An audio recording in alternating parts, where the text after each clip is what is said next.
Imagine building a city unlike anything humanity has ever seen. A city stretching across the desert in a perfectly straight line. No suburbs, no conventional roads, no cars moving between neighborhoods. Instead, two enormous mirrored walls rising 500 meters above the landscape, running through the mountains and desert of northwest Saudi Arabia. This is the Line, the most extraordinary part of Saudi Arabia's NEOM megaproject, and one of the most ambitious urban experiments ever proposed. The original vision sounds almost impossible.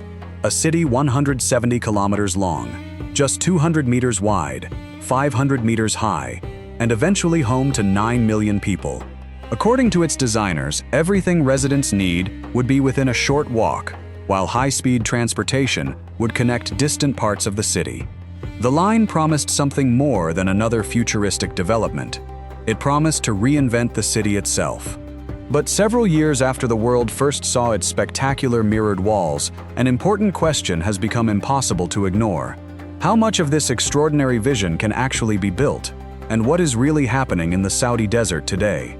To understand the Line, you first have to understand NEOM. In 2017, Saudi Arabia announced an enormous new development region in the northwest of the country. NEOM covers approximately 26,500 square kilometers, extending across mountains, desert, and the Red Sea coastline. It is part of Saudi Arabia's wider economic transformation.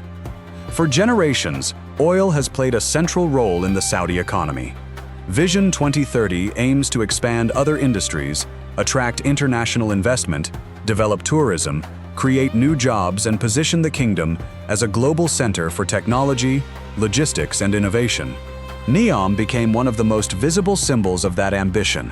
It would not be a single city. It would contain multiple developments with different purposes. Oxagon would focus on industry and logistics. Trojena would become a mountain tourism destination. Sindala would target luxury tourism. And then there was the Line, the project that captured the world's attention. The Line was first announced in 2021, but in 2022, Saudi Arabia revealed the architecture that transformed it from an unusual urban planning idea into a global spectacle. Two parallel mirrored structures would extend across the landscape. Between them would be a dense vertical city. Instead of allowing cities to expand outward across enormous areas, the Line would compress urban life into a narrow footprint. Homes, offices, schools, parks, shops, and entertainment would be stacked and connected vertically. The idea challenges more than a century of modern city planning. Traditional cities spread outward. As populations grow, roads become longer. Commuting distances increase. More land is consumed, and transportation networks become increasingly complicated. The Line proposes the opposite. Instead of spreading 9 million people across thousands of square kilometers, it would place them inside an extremely narrow urban corridor. In theory, this creates some extraordinary possibilities. Daily services could be located close to residents. Large areas of surrounding land could remain undeveloped. Conventional road traffic could disappear from the city, and public transportation could become the primary method of traveling longer distances. But compressing a city creates another problem. Vertical movement becomes just as important as horizontal movement. Millions of people would need to travel through elevators, pedestrian routes, transit stations, and shared public spaces every day. Water, electricity, waste, emergency services, and deliveries would all have to move through an urban structure unlike anything operating at this scale today. And then there is the building itself. 500 meters is taller than the Empire State Building's roof. Now imagine structures of that height continuing not for a few city blocks, but potentially across vast sections of desert. The quantities involved become difficult to comprehend. Excavation, concrete, steel, glass, power, water, transportation infrastructure, and enormous foundations capable of supporting a city-sized structure. Even before the buildings rise, engineers must prepare the ground. Satellite images and construction footage have shown enormous excavation works associated with the early development of the Line. Long trenches and foundation zones have appeared in the desert. Construction camps, roads, and supporting infrastructure have been developed. This is important because the Line is not simply a computer-generated concept. Real construction activity has taken place. But construction activity does not automatically mean the complete 170-kilometer vision will appear on the original timetable. And this is where the story becomes much more complicated.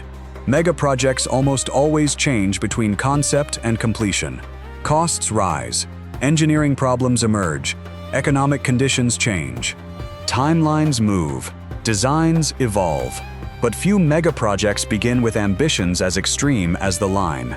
The larger the original vision, the more difficult every adjustment becomes. Reports began emerging that Saudi Arabia was reconsidering the scale of what could realistically be delivered by 2030. Instead of thinking about the line as one enormous structure appearing across the desert at once, attention increasingly shifted toward delivering an initial section. This distinction is critical. A smaller first phase does not necessarily mean the long-term 170-kilometer concept has disappeared, but it dramatically changes what people should expect to see in the near future. The challenge is money as much as engineering. NEOM is backed by Saudi Arabia's public investment fund, and Saudi Arabia has enormous financial resources. But resources are not unlimited. At the same time that NEOM is being developed, the kingdom is investing in tourism, entertainment, renewable energy, manufacturing, infrastructure, sports, housing, and other major projects. Every $1 billion committed to one project is capital that cannot simultaneously be used somewhere else. That creates a fundamental question. How much investment can the line absorb before the economic return becomes too distant or uncertain? NEOM has sought additional financing and partnerships as development continues, and Saudi Arabia's investment strategy is increasingly emphasizing efficiency, private sector participation, and long-term financial returns. That does not mean NEOM has disappeared from the national strategy. Far from it. NEOM remains part of the Public Investment Fund's long-term development portfolio, but the environment around the project is becoming more disciplined. The challenge is moving from spectacular vision to something that can be financed, constructed, populated, and operated. Because building the line is only half the problem. The other half is making people want to live there. A city is not simply architecture, it is millions of individual decisions. Where people work, where children go to school, where families meet, how businesses receive deliveries, how emergency vehicles operate, how residents move during rush hour, how neighborhoods develop identities, and how people interact with sunlight, open space, and nature. The line proposes a fundamentally different answer to almost every one of these questions. Supporters see that as its greatest strength. They argue that existing cities were designed around outdated transportation systems, and that future cities should be built around people, technology, and sustainability instead. Critics see the same radical design as its greatest risk. There is no existing 170-kilometer linear megacity with 9 million residents that engineers can study. There is no proven operating model at this scale. The line would therefore have to solve problems while simultaneously creating the system in which those problems exist. Transportation is one example. Removing conventional roads could reduce traffic, pollution, and the enormous amount of urban land dedicated to cars. But it would also make the reliability of public transportation absolutely critical. If millions of people depend on a limited number of high-capacity transport corridors, disruptions could affect large parts of the city. Emergency planning would also need to account for the unusual geometry of the development. Then there is the environment. NEOM says its model is intended to preserve large areas of surrounding nature and operate using renewable energy. The narrow footprint of the line is presented as a way to reduce urban sprawl, but constructing enormous structures in previously undeveloped landscapes also creates environmental questions of its own. Materials must be manufactured and transported. Construction requires energy. Water must be supplied. Habitats can be disrupted. And the environmental cost of construction must eventually be weighed against the claimed benefits of the completed city. This tension exists throughout the line. It is simultaneously an argument for sustainability and one of the largest construction experiments ever attempted. It is a plan to reduce infrastructure footprints that requires extraordinary infrastructure. It is designed to connect people more efficiently while creating a city geometry the world has never operated before. And perhaps that is why the line remains so fascinating. The project forces us to ask what a city actually needs to be. For most of human history, cities evolved gradually. Streets followed geography. Neighborhoods grew around markets. Transportation networks were added over generations. The line reverses that process. The system comes first. Then the city is expected to grow inside it. If successful, even a smaller version could influence architecture and urban planning far beyond Saudi Arabia. Technologies developed for vertical transportation, automated logistics, energy management, water systems, and high-density urban environments could eventually be applied elsewhere. But if the project struggles, it could become a warning about what happens when architectural ambition moves faster than economics, engineering, or human behavior.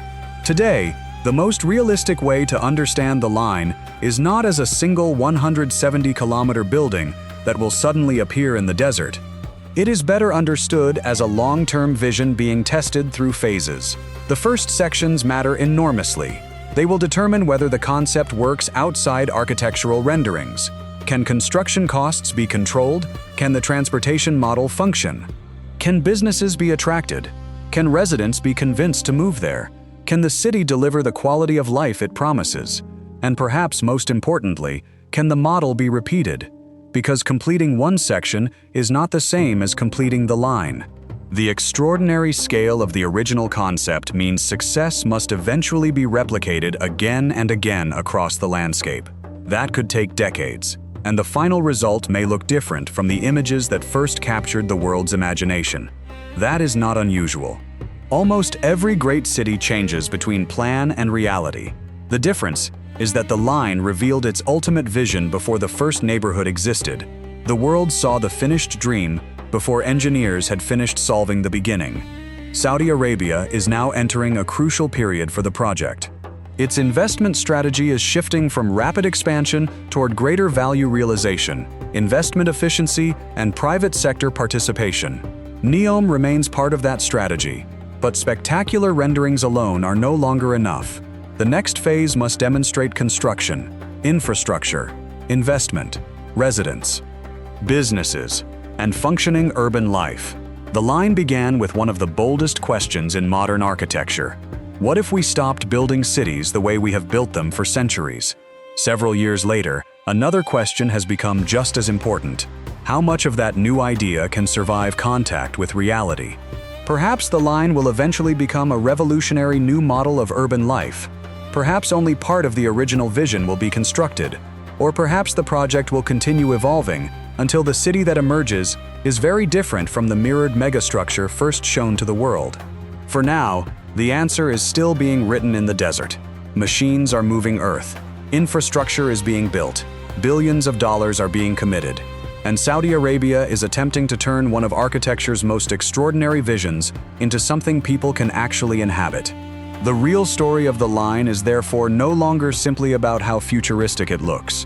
It is about whether unprecedented ambition can become practical infrastructure, whether a spectacular concept can become a functioning city, and whether the trillion-dollar dream can survive the enormous challenge of becoming reality.